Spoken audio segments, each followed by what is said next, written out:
വഖഫ് അധിനിവേശത്തിൽ മുനമ്പത്തെ ഭൂമി വിൽപ്പനയിലും വൻ ക്രമക്കേട്. സിദ്ദിഖ് സേട്ട് ഫറൂഖ് കോളേജ് ഭൂമി ഇടപാടുകൾ നിയമവിരുദ്ധം. കൃത്രിമരേഖകളിലെ ഭൂമിയാണ് സിദ്ദിഖ് സേട്ട് വിൽപ്പന നടത്തിയതെന്ന് അബ്ദുൾ സത്താർ ഹാജി മൂസയുടെ ചെറുമകൾ ഷംസാദ് ഹുസൈൻ സേട്ടിന്റെ വെളിപ്പെടുത്തൽ. ഭൂമി ഇടപാടിന്റെ രേഖകൾ ജനം ടിവിക്ക് ലഭിച്ചു. ജനം ബിഗ് ബ്രേക്കിംഗ്.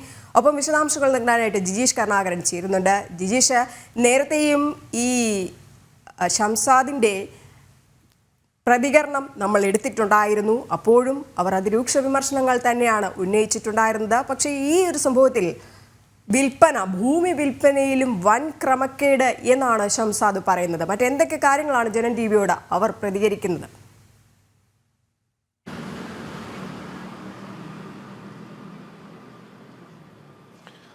രജനി, ഇതുമായി ബന്ധപ്പെട്ട് മുനമ്പത്തെ ഭൂമി ഇടപാടുകളുമായി ബന്ധപ്പെട്ട്, കാരണം ഏറ്റവും ആദ്യം അത് വിവാദ ഭൂമിയായി മാറുന്നത്, വിവാദങ്ങളിലേക്ക് വരുന്നത് വഖഫിന്റെ അധിനിവേശ നീക്കങ്ങളെ തുടർന്നാണ്. എന്നാൽ അതിനുശേഷം ഇപ്പോൾ ആ ഭൂമി ഇടപാടുകളിൽ അടക്കം നടന്നിട്ടുള്ള വലിയ ക്രമക്കേടുകളുടെ വിവരങ്ങൾ തന്നെയാണ്, അതുമായി ബന്ധപ്പെട്ട തെളിവുകൾ തന്നെയാണ് പുറത്തു വരുന്നത്. അത് തന്നെയാണ് ഷംസാദ് ഹുസൈൻ സേട്ട് വെളിപ്പെടുത്തുന്നതും. ഒപ്പം തന്നെ അതിന്റെ പ്രധാനപ്പെട്ട രേഖകളാണ് ജനം ടിവിക്ക് ലഭിക്കുകയും ചെയ്തിട്ടുള്ളത്. കാരണം സിദ്ദിഖ് സേട്ട് മുതലാണ് ഈ ഒരു ഭൂമിയുടെ ക്രമക്കേടുകളിലേക്ക് നീങ്ങുന്നത്. മഹാരാജാവ് അബ്ദുൾ സത്താർ സേട്ടിന് 1902 നൽകിയ ഭൂമി പട്ടച്ചീട്ടായി നൽകിയതോ അല്ലെങ്കിൽ പട്ടക്കരാറിൽ നൽകിയതോ ആയ ഭൂമി പിന്നീട് 1950 സിദ്ദിഖ് സേട്ട് മറച്ചു വിളിക്കുന്നത്. എന്നാൽ ഈ അബ്ദുൾ സത്താർ സേട്ടുമായി യാതൊരു ബന്ധവും സിദ്ദിഖ് സേട്ടിന് ഉണ്ടായിരുന്നില്ല. ഏതെങ്കിലും തരത്തിലുള്ള രക്തബന്ധമോ പിൻതലമുറയിൽപ്പെട്ട ആളോ ആയിരുന്നില്ല.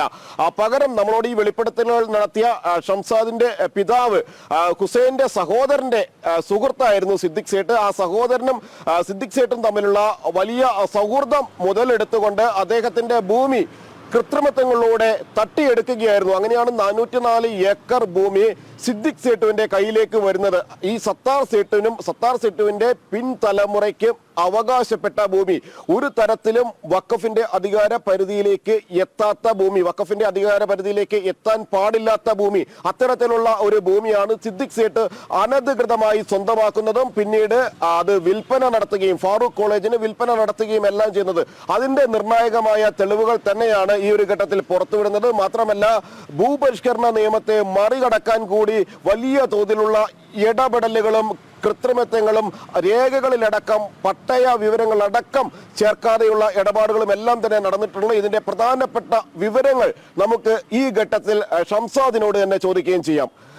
ഇതുമായി ബന്ധപ്പെട്ട് ഏറ്റവും പ്രധാനപ്പെട്ട ഒരു വെളിപ്പെടുത്തൽ തന്നെയാണ് ജനം ടിവി ഇപ്പോൾ നടത്തുന്നത്. ഇത് വഖഫുമായി ബന്ധപ്പെട്ട നിർണായകമായ നിരവധി കാര്യങ്ങൾ തുടക്കം മുതൽ ജനം ടിവി പുറത്തുവിടുന്നുണ്ട്. അവിടെ നടക്കുന്ന ക്രമക്കേടുകൾ, അധിനിവേശ ശ്രമങ്ങളെല്ലാം തന്നെ ജനങ്ങൾക്ക് മുന്നിൽ എത്തിക്കുന്നുണ്ട്. അതിൽ ഏറ്റവും പ്രധാനമാണ് അവിടെ നടന്നിട്ടുള്ള ഭൂമി ഇടപാടുകൾ ഇത്രമാത്രം കൃത്രിമത്വങ്ങൾ നിറഞ്ഞതാണ്. അതിൽ വലിയ തോതിൽ സിദ്ദിഖ് സേട്ട് നടത്തിയിട്ടുള്ള ഇടപെടലുകൾ, സിദ്ദിഖ് സേട്ടിന്റെ കൈവശം ഈ ഭൂമി എത്തിയതുമായി ബന്ധപ്പെട്ട കാര്യങ്ങൾ തന്നെയല്ലേ നമുക്ക് തുറന്നു പറയാനുള്ളത്? അതെ. അതായത് എനിക്ക് ഈ രേഖകൾ പ്രകാരം പല കാര്യങ്ങളും ഈ മീഡിയയുടെ മുമ്പിൽ എനിക്ക് അവതരിപ്പിക്കാനുമുണ്ട്. ഈ രേഖകളുടെ അടിസ്ഥാനത്തിലുള്ള സത്യാവസ്ഥകൾ ജനങ്ങളും അറിയണം. അതിനു വേണ്ടിയാണ് ഞാൻ ഈ പ്രേക്ഷകരുടെ മുമ്പിൽ പ്രത്യക്ഷപ്പെട്ടിരിക്കുന്നത്, ഈ രേഖകൾ സഹിതം. അതിന് ശരിക്കുള്ള അന്വേഷണം ഗവൺമെൻറ് നടത്താതെ പറ്റില്ല. ഇത് പാട്ടച്ചീട്ട് പ്രകാരം കിട്ടിയ ഭൂമിയാവട്ടെ അല്ലെങ്കിൽ പട്ടയം കിട്ടിയ ഭൂമിയാവട്ടെ, ഇത് 100% തിരുവിതാംകൂർ മഹാരാജാവ് അബ്ദുൾ സത്താർ ഹാജി മൂസ ആയ എൻ്റെ ഉപ്പാപ്പക്ക് കൊടുത്തതാണ്. അല്ലാണ്ട് സിദ്ദിഖ് സേട്ടിനെ ഈ രാജാവിൻ്റെ അടുത്തും കൂടി നിൽക്കാത്ത ഒരു സിദ്ദിഖ് സേട്ടു രാജാവിനെ കൂടി, തിരുവിതാംകൂർ മഹാരാജാവിനെയും കൂടി കണ്ടിട്ടില്ല. അതായത് സത്താർ സേട്ടുമായിട്ട് ഒരു ബന്ധമില്ല. തിരുവിതാംകൂർ മഹാരാജാവായിട്ട് സിദ്ദിഖ് സേട്ടിന് യാതൊരു ബന്ധവുമില്ല. ഒറ്റ സുഹൃത്തും ഒരു കുടുംബം പോലെ കഴിഞ്ഞിരുന്നതും തിരുവിതാംകൂർ മഹാരാജാവിനോട് തന്നെയായിരുന്നു. പിന്നെ സുഹൃത്തുക്കളായി കൊച്ചി മഹാരാജാവും തൃപ്പൂണിത്തുറ മഹാരാജാവും എല്ലാം സുഹൃത്തുക്കളായിരുന്നു. അപ്പൊ ഇതിൽ എങ്ങനെയാണ് ഈ കൃത്രിമത്വം അല്ലെങ്കിൽ എന്താണ് ഈ സിദ്ദിഖ് സേട്ട്? കുറച്ച് ചൂണ്ടിക്കാണിക്കാനുണ്ട്. അത് അകത്തേക്ക് കയറിഞ്ഞ പറഞ്ഞു. അതായത് ഈ ഒരു ഭാഗാധാരം മുതൽ എനിക്ക് പറയാനുണ്ട്. ഭാഗാധാരത്തിൽ എങ്ങനെയാണ് അത്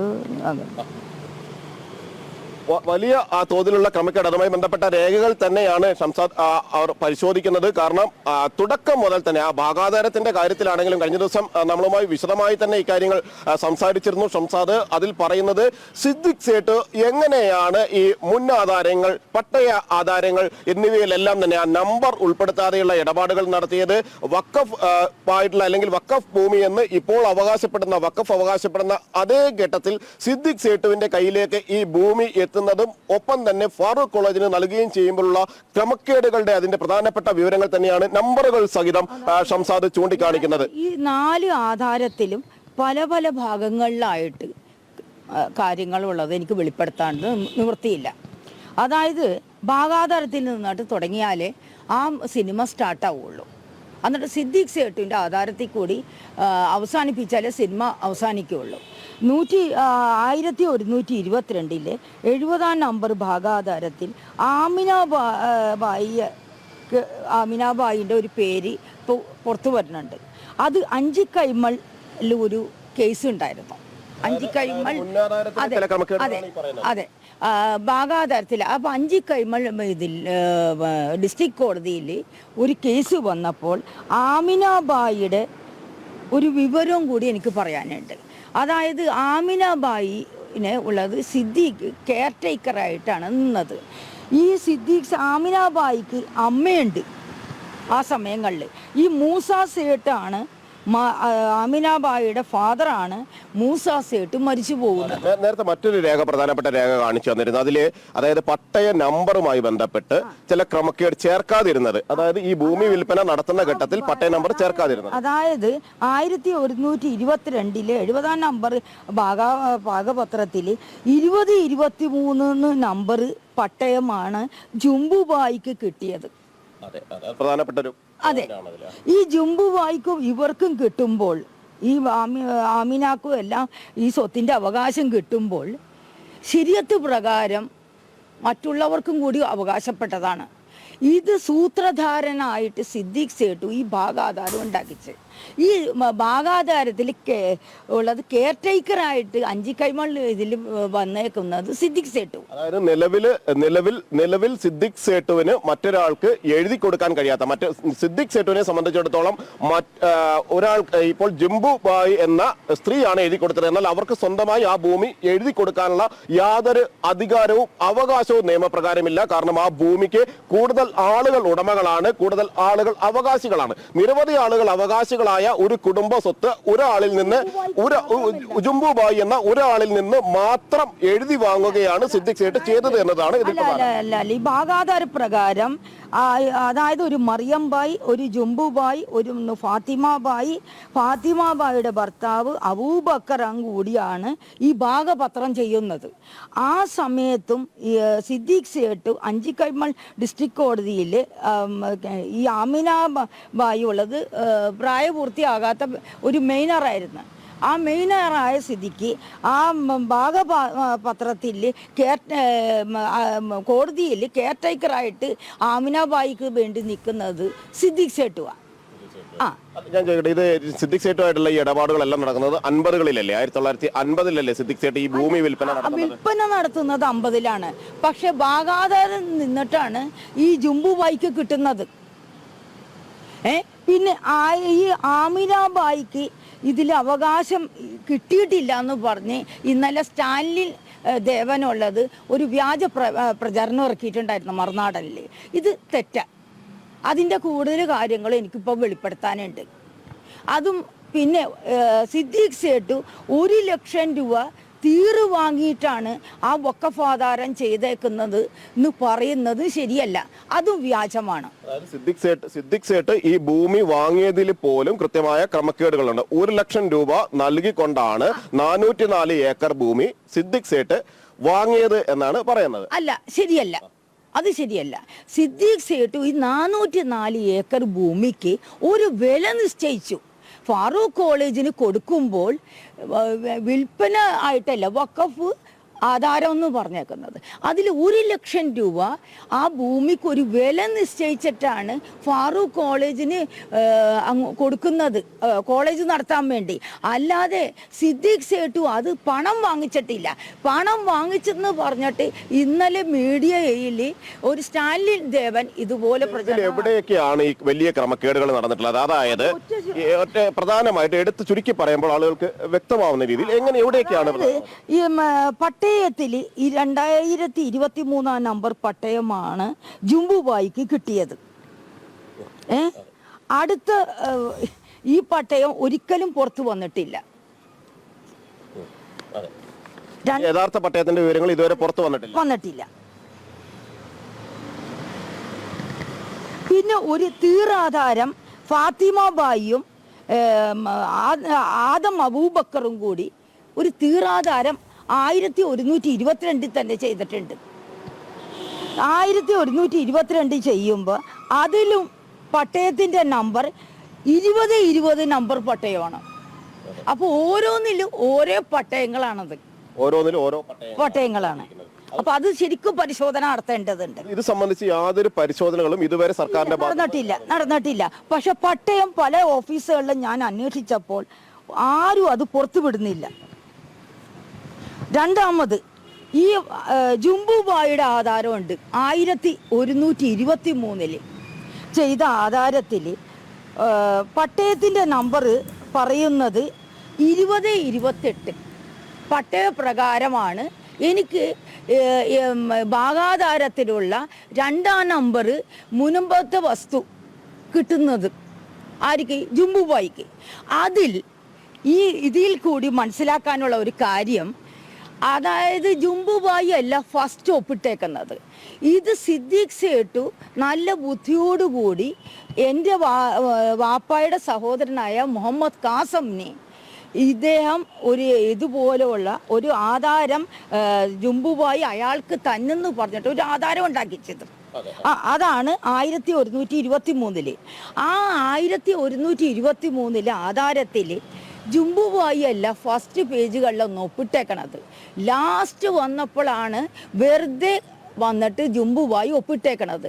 അതിനു മുമ്പ് ഉള്ള കാര്യങ്ങളിലെല്ലാം ഒപ്പിട്ടേക്കണത് ഏജന്റായി നിന്ന ഭർത്താവായ മുഹമ്മദ് കാസം സേട്ടാണ്. പക്ഷെ ഈ ഭൂമിയിൽ ആമിനബായിക്കും മുൻപത്തെ ഭൂമിയിൽ അവകാശം ഉണ്ടായിരുന്നു. ഇത് രണ്ടും കൂടിയാണ് ജുംബുബായിയുടെ കയ്യിലുണ്ടായിരുന്നത്. അതായത് ഇന്നലെ കുറെ മീഡിയയിൽ കുറെ ആൾക്കാർ പറയുന്നത് എന്താണെന്ന് വെച്ചിട്ടുണ്ടെങ്കിൽ, ഇത് ആമിനബായിക്ക് അവകാശം ഭാഗാധാരത്തിൽ കിടക്കുന്നു എന്ന്. അല്ല, ഭാഗാധാരത്തിൽ ആമിനബായിയുടെ അവകാശം കൂടി ഉണ്ടായിരുന്നു. അതുള്ളത് ജുംബുബായിയുടെ അവകാശത്തിൽ വന്നു. എന്താന്ന് വെച്ചിട്ടുണ്ടെങ്കിൽ, ജുംബുബായിയുടെ ആങ്ങളുടെ മകളാണ് ഈ ആമിന. മൂസ അബ്ദുൽ കരീം ജുംബുബായിയുടെ സ്വന്തം സഹോദരന. അബ്ദുൽ സത്താർ ഹാജി മൂസയുടെ മകൻ അബ്ദുൽ കരീമിന്റെ മകനാണ് മൂസ.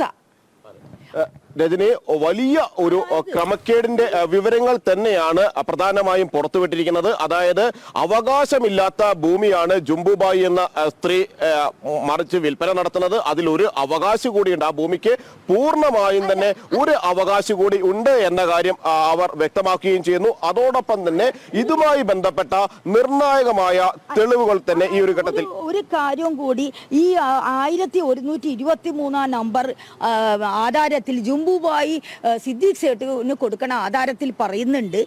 അതായത് ഈ ആധാരം ചെയ്യുന്നത് വൃശ്ചിക മാസത്തിലാണ്, ഇടവ മാസത്തിൽ ചെയ്തു കഴിഞ്ഞപ്പോൾ ഇതുള്ളത് ഈ സംഗതി ധനു മാസത്തിലേക്ക് വെച്ചു. എന്താന്ന് വെച്ചിട്ടുണ്ടെങ്കിൽ ഒരു മറ്റും എന്ന് പറയുന്നുണ്ട്. അതായത് ജുംബുബായും പറയണ എനിക്കുള്ള അവകാശവും മറ്റെന്ന് പറയുമ്പോൾ എന്താണ്, ഈ 8 വയസ്സുള്ള ആമിനായാണ് മറ്റും. അത് കോടതിയിൽ നിന്നിട്ട് ഒരു പത്രം വാങ്ങിച്ചിട്ടുണ്ട്. ആര്? ഭർത്താവായ മുഹമ്മദ് കാസം സേട്ട്. അത് ഇതിൽ വ്യക്തമായിട്ട് എഴുതിയിട്ടുണ്ട് ഈ ആധാരത്തിൽ. പിന്നെ ആമിനബായിക്ക് അതിൽ അവകാശം ഉണ്ടായിരുന്നില്ല എന്ന് ഭാഗപത്രത്തിൽ പറയുന്നത് ശരിയല്ല. ഭാഗപത്രത്തിൽ ഇതിൽ എല്ലാ ഭൂമിയിലും ആമിനാബായിക്ക് നേർപകുതി അവകാശമുണ്ടായിരുന്നു. അതിൽ ജുംബുബായി മാത്രമല്ല മുനമ്പത്തിലെ സ്ഥലം എടുത്തിരിക്കുന്നത്, അതിൽ ആമിനാബായിൻ്റെ ഉണ്ടായിരുന്നു. ആമിനാബായി ഉള്ളത് സിദ്ദീഖ് സേട്ടിൻ്റെ വീട്ടിലാണ് വളർന്നെങ്കിലും പിന്നീട് ഒരു സുപ്രഭാതത്തിൽ സിദ്ദീഖ് സേട്ടു ഈ സ്ത്രീയെ ഭയപ്പെടുത്തി, ഈ പെൺകുട്ടിയായ ആമിനായെ ഭയപ്പെടുത്തി. അവർ ഒരു സുപ്രഭാതത്തിൽ ഞങ്ങളുടെ ഈ വീട്ടിലേക്കാണ് ഓടി വന്നത്. ഞങ്ങളുടെ ഈ വീട്ടിലേക്കാണ് ആമിന കയറി വന്നിട്ട് നിലവിളിച്ച് കയറിയത് ആമിന ഈ വീട്ടിലാണ്. എന്നെ രക്ഷയ്ക്ക് സിദ്ദീഖ് സേട്ടുവിൽ നിന്നിട്ട് എൻ്റെ സ്വത്തുക്കളും എല്ലാം അപഹരിക്കാൻ വേണ്ടി എന്നെ ദേഹോപദ്രവം ചെയ്യുന്നു, പല പ്രശ്നങ്ങളും ചെയ്യുന്നു എന്ന് പറഞ്ഞിട്ട് ഇവിടെ വാപ്പാട ചേട്ടനായ അതായത് ആമിനാബായി വിളിക്കുന്നത് ജുംബുബായിനെ പൊപ്പിയെന്നും മുഹമ്മദ് കാസമിനെ പൊപ്പാന്നാണ് വിളിക്കണത്. എന്താണ് കാര്യം? ആമിനാബായിയുടെ അച്ഛനായ മൂസായിയുടെ സഹോദരിയാണ് ജുംബുബായി, അവരുടെ ഭർത്താവാണ് മുഹമ്മദ് കാസം. അത് വരുമ്പോ അങ്ങനെ വരാൻ നേരത്ത് ഈ ഭൂമി ഇടപാടുകളൊന്നും നിയമാനുസൃതമല്ല. ഈ ഭൂമി ഇടപാടുകളൊന്നും അപ്പൊ ഇത് വന്നു കഴിഞ്ഞപ്പോൾ ഇവർക്ക് അവിടെ ഭയങ്കര പ്രശ്നങ്ങൾ നടന്നു കഴിഞ്ഞപ്പോൾ ഇവരിവിടെ വന്നു കഴിഞ്ഞപ്പോൾ അതായത് ഒരു കുട്ടിയെ രക്ഷിക്കണമല്ല, അയാളുടെ കയ്യിൽ നിന്ന് കുട്ടിയെ രക്ഷിക്കണമല്ല എന്ന് പറഞ്ഞിട്ട് സിദ്ദീഖ് സേട്ടു ഒരു കരാറ് വെച്ചു. ഇവരായിട്ട് കരാറ് വെച്ചു, ഇതിൽ തന്നെ കാണാൻ പറ്റും. കരാറ് വെച്ചിട്ട് സിദ്ദീഖ് സേട്ടു പറഞ്ഞു ഈ സ്ഥലം എനിക്ക് വിലക്ക് തന്നെ. അങ്ങനെ ഭീഷണിപ്പെടുത്തിയിട്ടാണ് ഈ പത്രം സഹോദരിയായ മൂസായുടെ മകളെ രക്ഷിക്കാൻ വേണ്ടി സിദ്ദീഖ് സേട്ടുവിന് ഈ പത്രത്തിൽ എഴുതി കൊടുക്കുന്നത്. അങ്ങനെയാണ് സിദ്ദീഖ് സേട്ടുവിന് 1950 കിട്ടുന്നത്. സിദ്ദീഖ് സേട്ടു ഗവൺമെന്റിന്റെ കണ്ണിൽ പൊടിയിടാൻ വേണ്ടി മാത്രമാണ് ഈ ഒരു വഖഫ് ആധാരം ചെയ്തത്. എന്താന്ന് വെച്ചിട്ടുണ്ടെങ്കിൽ ഭൂപരിഷ്കരണ നിയമം വന്നാൽ അന്നത്തെ കാലത്തെ ഗവൺമെന്റായ നമ്മുടെ EMS സാറും ഗൗരിയമ്മ സാർ ഇയാളെ ശരിക്കും പിടിക്കും എന്നറിയാം. അപ്പോൾ എന്ത് ചെയ്ത് ഈ ഭൂമിയെല്ലാം ഒക്കെ ഫാറൂഖ് കോളേജിന്റെ പെരടിക്ക് വെച്ചിട്ട് അന്ന് പല പണ്ഡിതന്മാരും അത് ഉണ്ടായിരുന്നു. അതായത് സീതി സാഹിബ്, ഇബ്രാഹിം സുലൈമാൻ സേട്ട്, സാലെ മുഹമ്മദ് സേട്ട് എല്ലാവരും ഉണ്ടായിരുന്നു. അവരൊക്കെ ഈ കൊട്ടയുടെ താഴത്ത് കൊണ്ടുപോയിട്ട് ഈ ആധാരം വെച്ച് കഴിഞ്ഞാൽ അത് കൊട്ട കൊണ്ടിട്ട് മൂടിക്കളഞ്ഞാൽ ഇവരെല്ലാം കയറി നിന്ന് കഴിഞ്ഞാൽ എനിക്ക് അതിൽ നിന്നിട്ട് രക്ഷ കിട്ടുമെന്ന് കരുതിയാണ് ഈ സിദ്ദീഖ് സേട്ടു ഇതുപോലെ ഒരു പ്രമാണം ഫാറൂഖ് കോളേജിന് കൊടുത്തത്. ഫാറൂഖ് കോളേജിന്റെ കയ്യിലായി കഴിഞ്ഞിട്ടുണ്ടെങ്കിൽ സിദ്ദീഖ് സേട്ടുവിന്റെ ഗവൺമെന്റിൽ നിന്ന് രക്ഷ നേടാം. പക്ഷെ ഇതെല്ലാം ഈ പാട്ടച്ചീട്ട് ആണ് വഖഫ് ചെയ്തത്. അത് ഒരിക്കലും ചെയ്യാൻ പാടില്ല. ശരീഅത്ത് പ്രകാരം അത് നിയമവിരുദ്ധമാണ്. ഒരാളുടെ ഭൂമി എടുത്തിട്ട് വേറെ ആൾക്ക് വഖഫ് ചെയ്യാൻ പറ്റണമെങ്കിൽ ഇവിടെ ഉള്ള എല്ലാവർക്കും അത് ചെയ്യാല്ല. ഇത് ശരിക്കും പരിശോധന നടത്താൻ എല്ലാവരും ബാധ്യസ്ഥരാണ്. അതായത് ഇപ്പൊ വന്നിരിക്കുന്ന നമ്മുടെ രാമേന്ദ്രൻ സാറ് ഹൈക്കോടതിയിലെ ജഡ്ജായിരുന്നു. അദ്ദേഹം ഇതിൽ വളരെയധികം ഈ രേഖകൾ എല്ലാം ഞാൻ കൊടുക്കുവാൻ ഉദ്ദേശിക്കുന്നു. അദ്ദേഹത്തിന് കൂടി രേഖകൾ, അതായത് ജുഡീഷ്യൽ കമ്മീഷൻ തന്നെ ഓരോന്നായിട്ട് ബോധ്യപ്പെടുത്താനുള്ള സന്ദർഭം എനിക്ക് കിട്ടണം. ഓരോന്നായിട്ട് ഞാൻ അങ്ങനെ ഇത് മനസ്സിലാക്കി കൊടുക്കുന്നതും ഈ രേഖകൾ ഞാൻ രാമേന്ദ്രൻ സാറിന് ഞാൻ കൊടുക്കാനും ഉദ്ദേശിക്കുന്നു. ഇതിൽ കൂടി പല ക്രമക്കേടുകൾ ഈ പട്ടയത്തിൽ തന്നെ സംഭവിച്ചിട്ടുണ്ട്. പിന്നെ അതുകൂടാതെ ഈ പാട്ടച്ചീട്ട് എന്ന് പറഞ്ഞ അബ്ദുൽ സത്താർ ഹാജി മൂസയുടെ പാട്ടച്ചീട്ട് ഒരു സ്ഥലത്ത് ഒളിപ്പിച്ച് വെച്ചേക്കുക, പുറത്ത് കൊണ്ടുവരാതെ. അത് ഒരു ഓഫീസിൽ തന്നെയുണ്ട്. അത് ഞാൻ രാമേന്ദ്രൻ സാറിനോട് വെളിപ്പെടുത്തുന്നതാണ്. ഏറ്റവും പ്രധാനപ്പെട്ട ചില വെളിപ്പെടുത്തലുകളും വിവരങ്ങളും തന്നെയാണ് രജനി വളരെ വിശദമായി തന്നെ പങ്കുവച്ചത്. കാരണം ഈ ഭൂമി ഇടപാടിൽ തുടക്കം മുതൽ 1902 മുതൽ ഇതുവരെ നടന്നിട്ടുള്ള എല്ലാ ഇടപാടുകളുടെയും പൂർണ്ണമായ വിവരങ്ങൾ, അതിന്റെ ആധാരങ്ങൾ, മുന്നാധാരങ്ങളിലെ വിവരങ്ങൾ, പാട്ടച്ചീട്ടുമായി ബന്ധപ്പെട്ട നിർണായക വിവരങ്ങൾ എല്ലാം തന്നെ ശേഖരിച്ചുകൊണ്ട് തന്നെയാണ് ഭൂമി ഇടപാടിൽ കൃത്യമായ ക്രമക്കേടുകൾ നടന്നിട്ടുണ്ട് എന്ന് ഷംസാദ് ചൂണ്ടിക്കാണിക്കുന്നത്, അതിന്റെ രേഖകളടക്കം മുന്നോട്ട് വയ്ക്കുകയും ചെയ്യുന്നത്. മാത്രമല്ല, ഭൂപരിഷ്കരണ നിയമത്തെ മറികടക്കാനുള്ള ശ്രമങ്ങൾ സിദ്ദിഖ് സേട്ട് നടത്തുന്നു. മാത്രമല്ല, തന്റെ കൈവശം നിന്ന് ഭൂമി നഷ്ടമാകുന്ന ഘട്ടത്തിൽ വഖഫ് ഭൂമി എന്ന് വരുത്താനുള്ള ആസൂത്രിതമായ ശ്രമങ്ങൾ ഉണ്ടാകുന്നു. അങ്ങനെയാണ് ഈ വഖഫിന്റെ ഇന്നത്തെ അവകാശവാദത്തിലേക്ക് വരെ എത്തുന്ന രീതിയിൽ മുനമ്പത്ത് 404 ഏക്കർ ഭൂമി എത്തിപ്പെടുന്ന ഒരു സാഹചര്യം ഉണ്ടായത് തന്നെ ഇത്തരത്തിൽ സിദ്ദിഖ് സേട്ട് ഉൾപ്പെടെയുള്ള ആളുകൾ നടത്തിയ ഗൂഢാലോചനയുടെ ഭാഗമാണ്. അതുകൊണ്ട് തന്നെ ഇപ്പോഴും ഈ ഭൂമി സിദ്ദിഖ് സേട്ടുവിന് അവകാശപ്പെട്ടതല്ല. മാത്രമല്ല, ഫാറൂഖ് കോളേജിന് ആ ഭൂമിയിൽ അവകാശവാദം ഉന്നയിക്കാൻ കഴിയില്ല. കാരണം അവിടെയെല്ലാം തന്നെ തിരിമറികളിലൂടെയുള്ള ആധാരങ്ങളും അതുമായി ബന്ധപ്പെട്ട കരാറുകളും മാത്രമാണ് നടന്നിരിക്കുന്നത് എന്ന് നിർണായകമായ വെളിപ്പെടുത്തൽ, ഗുരുതരമായ വെളിപ്പെടുത്തൽ തന്നെയാണ് ഷംസാദ് ഹുസൈൻ ജനൻ ടിവിയോട് പറഞ്ഞിരിക്കുന്നത്. എന്തായാലും മുനമ്പം വഖഫ് ക്രമക്കേട്, ഭൂമി വിൽപ്പനയിൽ ക്രമക്കേട് ഉണ്ടായെന്നുള്ളൊരു കാര്യം വ്യക്തമാണ്. ജിജീഷ്, ഈ ഷംസാദ് പറഞ്ഞു വയ്ക്കുന്ന മറ്റൊരു കാര്യം കൂടെ ഉണ്ട്. കാരണം ഈ ഭൂപരിഷ്കരണ നിയമം വന്നപ്പോൾ ഈ ഭൂമി ഒരിക്കലും സർക്കാരിലേക്ക് പോകരുത് എന്നുള്ള ഉദ്ദേശം ഇതിന് പിന്നിലുണ്ടായിരുന്നു. ഒപ്പം തന്നെ ഭീഷണിപ്പെടുത്തിയൊക്കെയാണ് ഈ സിദ്ദിഖ് സേട്ട് ഇത്തരത്തിൽ ഭൂമി ക്രമക്കേടുകൾ നടത്തിയത്. ആ വെളിപ്പെടുത്തൽ ഷംസാദിന്റെ ഭാഗത്തു നിന്നുണ്ടായിരുന്നു. ആമിന എന്ന് പറയുന്നവർ ഓടിക്കേറി വരികയായിരുന്നു. ഞങ്ങളെ സിദ്ദിഖ് സേട്ട് പീഡിപ്പിക്കുന്നു അല്ലെങ്കിൽ ഭീഷണിപ്പെടുത്തുന്നു എന്ന് പറഞ്ഞുകൊണ്ടാണ് ഈ വീട്ടിലേക്ക് ഓടിക്കേറി വന്നത്. അവരത് വ്യക്തമായിട്ട് കാണിക്കുകയും ചെയ്യുന്നുണ്ട്. അങ്ങനെ ഈ ഭൂമി ഭീഷണിപ്പെടുത്തിയൊക്കെയാണ് ആളുകളുടെ കയ്യിൽ നിന്നും ഈ സിദ്ദിഖ് സേട്ട് വാങ്ങിച്ചിരുന്നതും.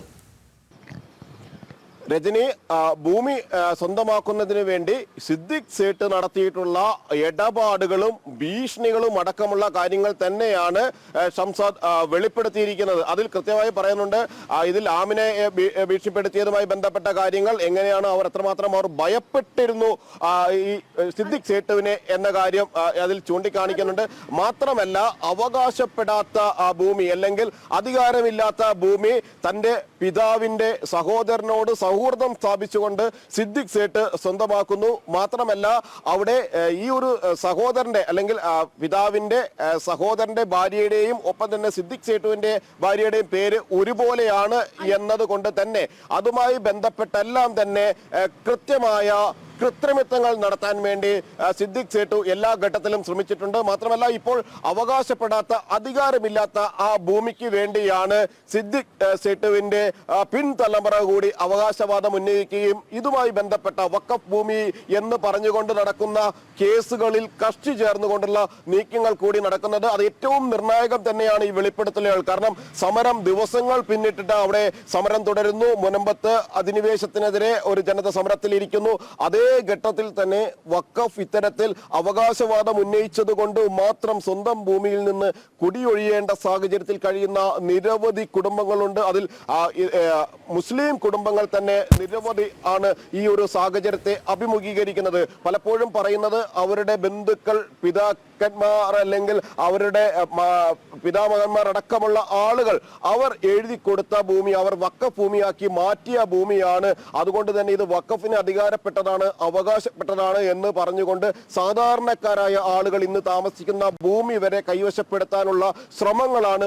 നിർണായകമായ വെളിപ്പെടുത്തലാണ് ജനൻ ടിവി നടത്തിയിരിക്കുന്നത്. മുനമ്പത്തെ ഭൂമി വിൽപ്പനയിലും വഖഫ് അധിനിവേശം നടത്തിയ മുനമ്പത്തെ ഭൂമി വിൽപ്പനയിലും വൻ ക്രമക്കേടാണ് നടന്നിരിക്കുന്നത്. സിദ്ദിഖ് സേട്ട് ഫറൂഖ് കോളേജ് ഭൂമി ഇടപാടുകൾ നിയമവിരുദ്ധമെന്ന കാര്യങ്ങളൊക്കെ തന്നെ വ്യക്തമാക്കുകയാണ് അബ്ദുൾ സത്താർ ഹാജി മൂസയുടെ ചെറുമകൾ ഷംസാദ് ഹുസൈൻ ജനൻ ടിവിയോട്. ജിജീഷ് ഉണ്ട്. ജിജീഷ്, ഈ ഷംസാദ് പറയുന്ന ഒരു കാര്യം കൂടെയുണ്ട്. ഇത് രാജവംശത്തിൻ്റെ ഭൂമിയായിരുന്നു, അവിടേക്കാണ് അത് തങ്ങൾക്ക് തരികയായിരുന്നു, അവിടേക്കാണ് വഖഫിൻ്റെ കടന്നുകയറ്റം ഉണ്ടായിരിക്കുന്നത്. ഒപ്പം സിദ്ദിഖ് സേട്ടിൻ്റെ അതിക്രൂരമായ നടപടികളും ഇതിൽ വെളിപ്പെടുത്തുന്നുണ്ട്. ഇതിന് പിന്നിൽ, ഈ സിദ്ദിഖ് സേട്ടിന് പിന്നിൽ ആര് പ്രവർത്തിച്ചു എന്നുള്ള കാര്യം കൂടെയാണ് ഇനി അറിയേണ്ടത്. അതും കൂടെ ഷംസാദിൻ്റെ ആ ഒരു പ്രതികരണം കൂടെ നമുക്ക് ചോദിച്ചറിയാം.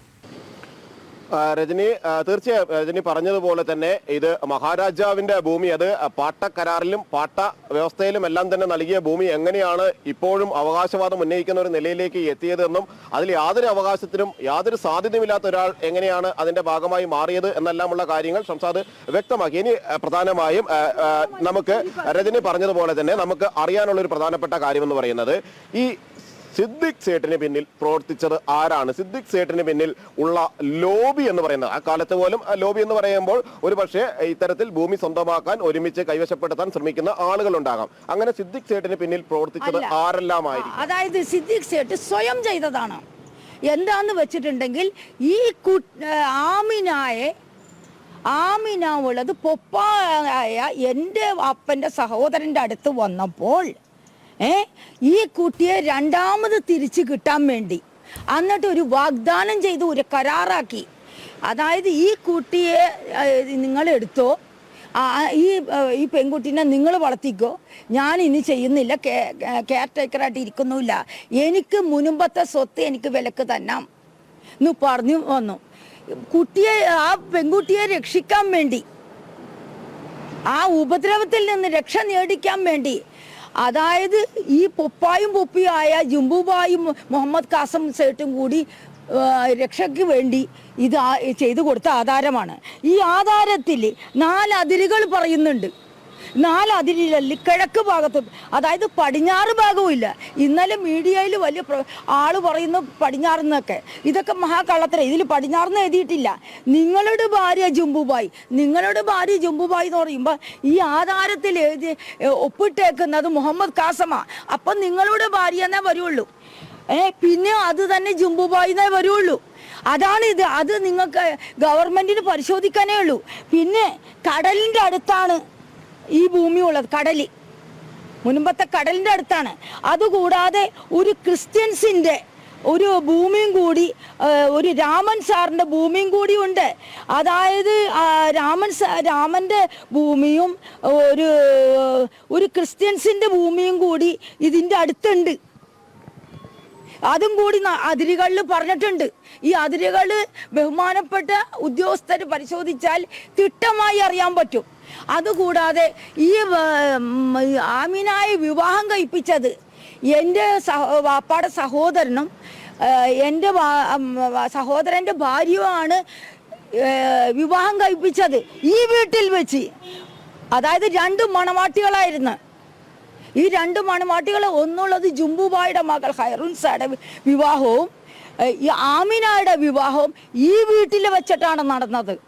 അതിൽ തിരുവാങ്കൂർ മഹാരാജാവിൻ്റെ കുതിരയാണ് മണവാളന്മാർക്ക് 2 മണവാളന്മാർക്ക് പെണ്ണിൻ്റെ വീട്ടിലേക്ക് വരാൻ വേണ്ടി ഫോളബ്രോൻ്റെ വീട്ടിൽ കുതിര എഴുന്നള്ളിച്ചിട്ട് മണവാളന്മാരെ കൊണ്ടുവന്നത് ഈ വീട്ടിലാണ്. ഈ സിദ്ദിഖ് സേട്ട് ഈ കാര്യത്തിലുള്ള ഇടപാടുകൾ ഇപ്പൊ തന്നെ വളരെ വ്യക്തമായിട്ട് തന്നെ പറഞ്ഞു. സിദ്ദിഖ് സേട്ട് എന്തൊക്കെ തരത്തിലുള്ള ക്രമക്കേടുകളാണ് നടത്തിയത്, എങ്ങനെയാണ് ഈ ഭൂമി കൈവശപ്പെടുത്തിയത് എന്നൊക്കെ. സ്വാഭാവികമായി ഇപ്പോൾ വീണ്ടും ആ ഭൂമിക്ക് വേണ്ടി ഒരു അവകാശം ഉന്നയിക്കപ്പെടുന്നു. വഖഫ് എന്തെങ്കിലും ഒരു അധികാരം വഖഫിന് അത്തരത്തിൽ അവകാശവാദം ഉന്നയിക്കാനുണ്ടോ? അതായത് വഖഫ് ബോർഡിനെ കൊണ്ടിട്ട് ചെയ്യിച്ചതാണ്.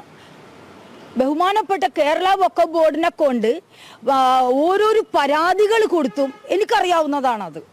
ഞാൻ 100% ഞാൻ പറയാം. പരാതികൾ വരുന്ന അടിസ്ഥാനത്തിലാണ് വഖഫ് ബോർഡ് ഒരു ഗവൺമെൻറ് സ്ഥാപനമായത് കാരണം അത് അവർ ആക്ട് പ്രകാരം, അതായത് 2013 ആക്ടും 95 ആക്ടുകളൊക്കെ വന്നത് കാരണം അവർ ആ നടപടി എടുക്കണേണ്. ഇതിൽ പ്രധാന കണ്ണി ആരാണ്? സിദ്ദിഖ് സേട്ടിൻ്റെ മകൻ നസീർ സേട്ട്, അവരുടെ കുടുംബമാണ് ചെയ്തത്. പിന്നെ അതുകൂടാണ്ട് വഖഫ് ബോർഡ് സംരക്ഷണ സമിതിയിലെ 2 വ്യക്തികൾ അവരും എന്നോടും വന്നു. അതായത് അബ്ദുൽ സത്താർ ഹാജി മൂസ സേട്ട് 1923 ഒരു വസിയത്ത് വിൽപത്രം ചെയ്തിട്ടുണ്ട്. ആ വിൽപത്രത്തിൽ ഉള്ള സത്താർ ഐലൻഡ് ഞങ്ങൾ അത് എടുത്ത് ഞങ്ങൾ കേസ് നടത്തിക്കോളാം. അപ്പം ഞാൻ പറഞ്ഞു, ഇത് അബ്ദുൽ സത്താർ ഹാജി മൂസാന് ബി പട്ടിയായ ട്രസ്റ്റിൻ്റെ ഭൂമിയാണല്ല, ഇത് വഖഫ് പ്രോപ്പർട്ടി അല്ലല്ല, അതിന് ഞാൻ കേസ് നടത്തുമെന്ന് പറഞ്ഞിട്ട് അവരെന്നെയും ഭീഷണിപ്പെടുത്തി ആ കാലഘട്ടങ്ങളിൽ. അതായത് വഖഫ് ബോർഡ് സംരക്ഷണ സമിതിയിലെ നിസാർ അവരെന്നെ വന്നിട്ട് എൻ്റെ വീട്ടിൽ വന്ന് എന്നെ ഭീഷണിപ്പെടുത്തപ്പോൾ ഞാൻ പറഞ്ഞു ആവശ്യമില്ലാത്ത കാര്യത്തിൽ ഇടപെടേണ്ട, ഞാൻ അവകാശിയായ മോളുണ്ട്, എനിക്ക് എൻ്റെ ഉപ്പാപ്പാൻ്റെ സ്വത്ത് പിടിച്ചെടുക്കാൻ കഴിവുണ്ട്. ഞാൻ എന്നിട്ട് ഹൈക്കോടതിയിൽ കേസ് പറഞ്ഞ് ഞാൻ അത് പിടിച്ചെടുത്തു. സത്താർ ഐലൻഡ് ഇത് വഖഫ് ബോർഡിന് അറിയാവുന്ന വിഷയമാണ്. അല്ലാണ്ട് വഖഫ് ബോർഡിന് ഈ പരാതികൾ ഇത്തരത്തിൽ ഭൂമി കയ്യേറ്റക്കാർക്ക് വേണ്ടി വഖഫ് ബോർഡ് നടത്തുന്നത് ഈ ഭൂമി പിടിച്ചെടുക്കാനുള്ള പല ഭാഗത്തുള്ള ഭൂമി അന്യായമായി പിടിച്ചെടുക്കാനുള്ള ഒരു ശ്രമം തന്നെയാണ് ഈ വഖഫ് ബോർഡ് പല ഭാഗത്തും നടത്തുന്നത്. എന്ന് പറയുമ്പോ തെളിവുകൾ സഹിതം ഈ ഇവരൊക്കെ കൊടുക്കണേണ്. മാനേജിംഗ് ട്രസ്റ്റിമാര്, മുത്തവല്ലിമാര് എല്ലാം കൊണ്ടുപോയി വഖഫ് ബോർഡിന്റെ അങ്ങോട്ട് കൊടുക്കുമ്പോൾ വഖഫ് ബോർഡ് അതിന്റെ നടപടി എടുത്തില്ലെങ്കിൽ നാളെ വഖഫ് ബോർഡിന്റെ പേരിൽ പല പ്രശ്നങ്ങളും വരുമെന്ന് കരുതിയാണ് വഖഫ് ബോർഡ് എടുക്കുന്നത്. പിന്നെ വഖഫ് ബോർഡ് എടുക്കുന്നത് എന്താന്ന് വെച്ചിട്ടുണ്ടെങ്കിൽ അന്യാധീനപ്പെട്ട സ്വത്ത് എന്താണെന്ന് അവര് അതിന് നോട്ടീസ് അയക്കുന്നുണ്ട്. പ്രധാനപ്പെട്ട കാര്യം എന്ന് വെച്ചാൽ നമ്മൾ സാധാരണക്കാരായ നിരവധി ആളുകളുടെ ഈ ഭൂമിയിലടക്കം വഖഫ് അവകാശം ഉന്നയിച്ച ഒരു വഖഫ് ബോർഡ് നോട്ടീസ് അയച്ചു. അതും കൂടി ഞാനിപ്പോ പറയാനാണ്. കാരണം എന്താ, അതായത് മാനേജിംഗ് ട്രസ്റ്റി ആയിരുന്ന ഒരു വ്യക്തി വഖഫ് ബോർഡിനോട് എന്തു പറഞ്ഞ് ഇതെല്ലാം കിട്ടിക്കഴിഞ്ഞാൽ ഷോപ്പിംഗ് കോംപ്ലക്സ് പണിയാം, അതിന് നിങ്ങൾ ഞങ്ങളുടെ കൂടെ കൂടണം. ഇപ്പൊ നിയമം ഉള്ളത് സെക്ഷൻ 54-ഉം 52A ഉള്ളത് കാരണം സ്വന്തം മക്കളെ ആയാലും പുറത്താക്കാം. അപ്പൊ അത് കാരണം നിങ്ങൾ ഇതിന് വേഗം നടപടി എടുക്കണം, ഞങ്ങൾക്ക് കോടാനുകോടി വരുമാനം കിട്ടും എന്ന് പറഞ്ഞപ്പോൾ വഖഫ് ബോർഡ് പരാതി കിട്ടിയ അടിസ്ഥാനത്തിലാണ് BM ജമാല് നോട്ടീസ് അയച്ചത്. എന്നിട്ട് BM ജമാല് എന്നോട് ഭയങ്കരമായിട്ട് ഹീറ്റ്, അതായത് റൈസ് ആയിട്ട് സംസാരിച്ചു. ഞാൻ പറഞ്ഞു ഇതൊന്നും നടക്കില്ല, സത്യം എൻ്റെ കൂടെയുണ്ട്, സത്യം നോക്കാതെ നിവർത്തിയില്ല എന്ന് പറഞ്ഞ് ഞാൻ ഭീഷണിയുടെ സ്വരത്തിലേക്ക് വഖഫ് ബോർഡിനെ സംബന്ധിച്ചിടത്തോളം ഒരു സാധാരണക്കാരായ ആളുകളുടെ ഭൂമി പോലും ഇത്തരത്തിൽ പിടിച്ചെടുക്കാൻ ശ്രമിക്കുന്നു, നിങ്ങളെ പോലും ഒഴിപ്പിക്കാൻ ശ്രമിക്കുന്നു. അതെ, അവര് ട്രസ്റ്റിനെ അവര് വഖഫാക്കുന്നു. ട്രസ്റ്റിനെ ട്രസ്റ്റായിട്ട് തന്നെ കണ്ണുകൊണ്ട് കാണണം. അത് വഖഫ് ബോർഡ് കാണില്ല, അത് സത്യമാണ്. വഖഫ് ബോർഡ് 50% നല്ലതും 50% നോക്കാത്തതുമാണ്. ഇതാണ് ജനങ്ങൾക്ക് വന്ന ബുദ്ധിമുട്ട്. ഈ ആധാരങ്ങളൊക്കെ, ഈ സിദ്ദിഖ് സേട്ടിന്റെ ഈ ആധാരങ്ങളൊക്കെ വഖഫ് ബോർഡും പരിശോധന നടത്തണം. ഇത് ഞാൻ സ്വയം എഴുതി വെച്ച ആധാരങ്ങളല്ല, ഇത് രജിസ്റ്റർ ഓഫീസിൽ നിന്ന് എടുത്ത ആധാരങ്ങളാ. അത് പരിശോധിക്കാൻ അവര് തയ്യാറാകും. അതുപോലെ എന്റെ വീടിന്റെ ആധാരവും ധർമ്മസ്ഥാപനത്തിന്റെ പേരിലാണ്, അത് വഖഫായിട്ട് എഴുതിയിട്ടില്ല, അതും പരിശോധന നടത്തണം. അതും കൂടി വഖഫ് ബോർഡ് ഒന്ന് ചെയ്താൽ ഇത് ഒരു നിമിഷം കൊണ്ട് എല്ലാം തീരാവുന്ന പ്രശ്നങ്ങളാണ്. തീർച്ചയായും രജനി, ഇക്കാര്യത്തിൽ ഷംസാദ് ചൂണ്ടിക്കാണിക്കുന്ന ഒരു കാര്യം എന്ന് പറയുന്നത് വഖഫ് ബോർഡിനെ സംബന്ധിച്ചിടത്തോളം പിടിച്ചെടുക്കേണ്ട ഭൂമികൾ അല്ലെങ്കിൽ വൻകിടക്കാർ കൈവശം പിടിച്ചിരിക്കുന്ന നിരവധി ഭൂമിയുണ്ട്. അതിനു മുന്നിൽ കണ്ണടക്കുന്ന വഖഫ് ബോർഡ് സാധാരണക്കാരായ ആളുകളുടെ ഭൂമിയിൽ കണ്ണുവെക്കുന്നു, അത് പിടിച്ചെടുക്കാൻ ശ്രമിക്കുന്നു. മാത്രമല്ല അവരെ ഭീഷണിയുടെ സ്വരത്തിൽ പോലും പുറത്തേക്ക് ഇറക്കി വിടാനുള്ള ശ്രമങ്ങൾ ഇക്കാര്യത്തിൽ നടത്തുകയും ചെയ്യുന്നു എന്ന കാര്യം തന്നെയാണ് ജിജീഷ്. ഒരു കാര്യം കൂടെയുണ്ട്, ഇപ്പോഴും സർക്കാർ പറയുന്ന ഒരു വിഷയമുണ്ട്. കാരണം മുനമ്പത്ത് ഭൂമി ക്രമക്കേടുകളൊന്നും തന്നെ ഉണ്ടായിട്ടില്ല എന്ന്.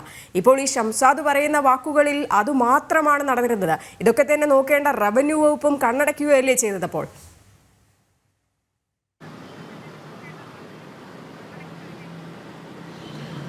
രജനി, തീർച്ചയായും വലിയ ക്രമക്കേടിന്റെ വിവരങ്ങൾ സ്വാഭാവികമായും ഇന്ന് ഇതുവരെ അല്ലെങ്കിൽ ജനം ടിവിയിലൂടെ ഈ വാർത്ത പുറത്തു വരുന്നത് വരെ കാത്തിരിക്കേണ്ടതായിരുന്നില്ല സർക്കാർ ഉദ്യോഗസ്ഥർ. അവരെ സംബന്ധിച്ചിടത്തോളം സ്വാഭാവികമായ ഒരു പരിശോധന നടത്തിയാൽ തന്നെ, സ്വാഭാവികമായ ഒരു രേഖ പരിശോധിച്ചാൽ, സ്വാഭാവികമായ മുന്നാധാരങ്ങൾ പരിശോധിച്ചാൽ, പട്ടയ വിവരങ്ങൾ പരിശോധിച്ചാൽ മാത്രം കണ്ടെത്താൻ കഴിയുന്ന ക്രമക്കേടുകളാണ്. അവിടെയാണ് ഈ ജുംബുബായിയുടെ കാര്യമെല്ലാം പറയുന്നത്. ഒരേ പേരിലുള്ള 2 പേർ, സിദ്ദിഖ് സേട്ടുവിന്റെ ഭാര്യയുടെ പേര് ജുംബുബായി എന്ന് വരുന്നു, അതോടൊപ്പം തന്നെ ഷംസാദിന്റെ പിതാവിന്റെ സഹോദരന്റെ ഭാര്യയുടെ പേര് ജുംബുബായി എന്ന് പറയുന്നു. അതിൽ തന്റെ ഭാര്യ എന്ന് അടയാളപ്പെടുത്തിയിരിക്കുന്നത് പറയുന്നത് സിദ്ദിഖ് സേട്ട് പറയുന്നത് അദ്ദേഹത്തിന്റെ ഭാര്യയുടെ കാര്യമാണ് എന്ന് പറഞ്ഞുകൊണ്ടാണ് രേഖകളിൽ ഇത്തരത്തിൽ വിവരങ്ങൾ തെറ്റായി ധരിപ്പിച്ചിരിക്കുന്നത്. മാത്രമല്ല ഇതിന്റെ മുന്നാധാരങ്ങളും അതിന്റെ വിവരങ്ങളും എല്ലാം തന്നെ പരിശോധിച്ചു കഴിഞ്ഞാൽ, പട്ടയ നമ്പറുകൾ അടക്കം പുറത്തു വന്നു കഴിഞ്ഞാൽ ഈ ക്രമക്കേടുകൾ കണ്ടെത്താൻ കഴിയുമെന്ന് അറിയാവുന്നത് കൊണ്ട് തന്നെ ഇതുമായി ബന്ധപ്പെട്ട ഭൂമി ഇടപാടുകളിൽ നിന്നെല്ലാം അതിന്റെ വിവരങ്ങൾ പൂർണ്ണമായും മായ്ച്ചു കളയാനും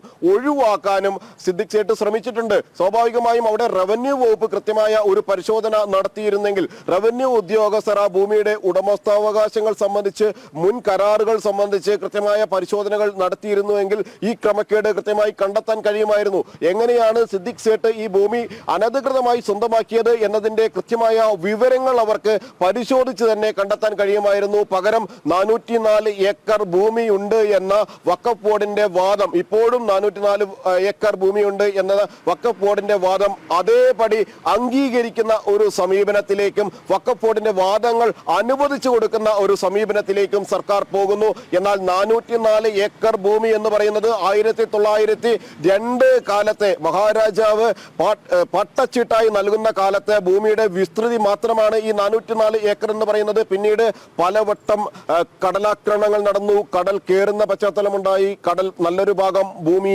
കൊണ്ടുപോകുന്ന അല്ലെങ്കിൽ അവിടെ കടൽ കയറി വന്നുകൊണ്ട് ഭൂമി നഷ്ടപ്പെടുന്ന സ്ഥിതിവിശേഷമുണ്ടായി. സ്വാഭാവികമായും 100 150 ഏക്കർ മാത്രം വരുന്ന ഒരു ഭൂമിയെ 404 ഏക്കർ ഭൂമി എന്ന് പറഞ്ഞുകൊണ്ട് അവകാശവാദം ഉന്നയിക്കുമ്പോൾ സ്വാഭാവികമായും അതിന്റെ റവന്യൂ രേഖകൾ പരിശോധിക്കാനുള്ള കൃത്യമായി തന്നെയുള്ള ഉത്തരവാദിത്തം സംസ്ഥാന സർക്കാരിനും ബന്ധപ്പെട്ട റവന്യൂ ഉദ്യോഗസ്ഥർക്കുമുണ്ട്.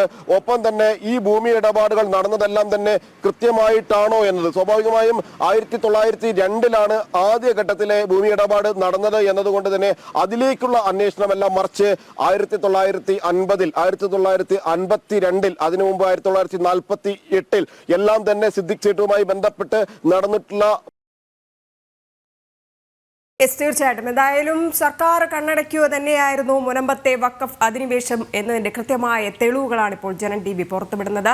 മുനമ്പത്തെ ഭൂമി വിൽപ്പനയിൽ നടന്നിരിക്കുന്നത് വൻ ക്രമക്കേട് തന്നെയാണ്. സിദ്ദിഖ് സേട്ട് ഫറൂഖ് കോളേജ് ഭൂമി ഇടപാടുകൾ നിയമവിരുദ്ധമാണ് എന്നുള്ളൊരു കാര്യവും വ്യക്തമാണ്. കൃത്രിമ രേഖകളിലെ ഭൂമിയാണ് സിദ്ദിഖ് സേട്ട് വിൽപ്പന നടത്തിയെന്നും അബ്ദുൾ സത്താർ ഹാജി മൂസയുടെ ചെറുമകൾ ഷംസാദ് ജനം TVയോട് പ്രതികരിക്കുകയായിരുന്നു. ഒപ്പം തന്നെ ഈ